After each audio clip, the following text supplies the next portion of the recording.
Hello, my name is Caitlin Scott, and today I'll be sharing my thesis I wrote on behalf of the Department of International Studies and the Robert D. Clark Honors College at the University of Oregon, titled Reinforcing Push Factors in the Northern Triangle, an investigation of Trump's attempts to deter immigration through humanitarian aid reduction. In introduction, we'll be going back to April 2019, when the Trump administration announced its intentions to freeze U.S. foreign aid to El Salvador, Guatemala, and Honduras, three Central American nations making up the Northern Triangle region. Trump asserted that they needed to be punished because they haven't done a thing for us, being the United States, in regards to curbing immigration. This led me to my research questions about the impacts of ending or reducing U.S. humanitarian aid to these nations, and my questioning of whether punitive deterrence strategies strongly influence migrants' decisions to seek refuge in the United States. In terms of background information, some root causes of this crisis that has been going on for many, many years now, the pervasive of gang activity and violence, which fuels the maltreatment of women and children, as well as a general poverty and lack of employment opportunities outside gang life. These all constitute push factors, flaws or distresses that drive a person away from a certain place. We will find that the Trump administration tend to focus their energy on pull factors, benefits that attract people to a certain place. That place in this instance being the United States of America. In terms of methods, I chose to focus on stories rather than statistics in order to humanize the subjects of this investigation and combat the psychic numbing that accompanies tragedies that have been going on for a long time at a great magnitude. Firstly, I focused on personal narratives, including those of migrants, beneficiaries of aid programs, workers at aid programs, as well as U.S. government officials.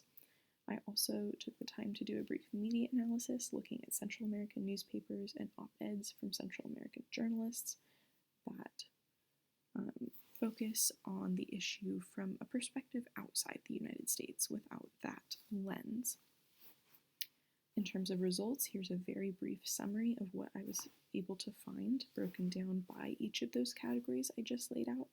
For example, migrants, in one study, 4 out of 8 asserted that they wouldn't have made the journey to the United States if they had access to aid programs, implying that aid programs should be funded and made larger instead of reduced and defunded.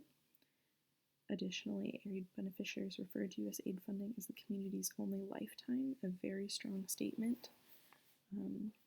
At the time, in April 2019, about 70 plus organizations came together to condemn the actions of the United States, and these actions were condemned by members of Congress from both parties. Referring back to the media analysis and newspapers, they spoke a lot about how it was unethical to allow these allies who have been weakened to remain in the line of fire and held to conditions that were simply unattainable.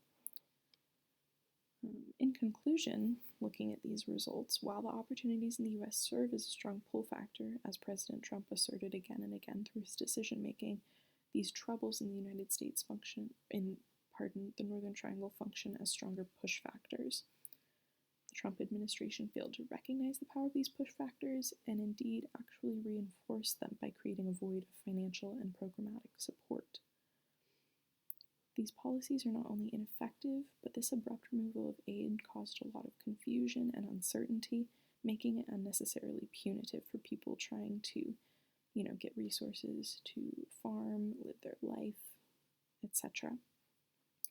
Overall, deterrence strategies of U.S. immigration policy are fundamentally flawed by misunderstanding how these push factors ultimately motivate migrants by over-focusing on the pull factors instead. Thank you so much for taking the time to listen to my presentation and view my poster. I would like to acknowledge my wonderful thesis committee, including Galen Martin, Mark Carey, and Aaron Beck. And again, thank you for your time.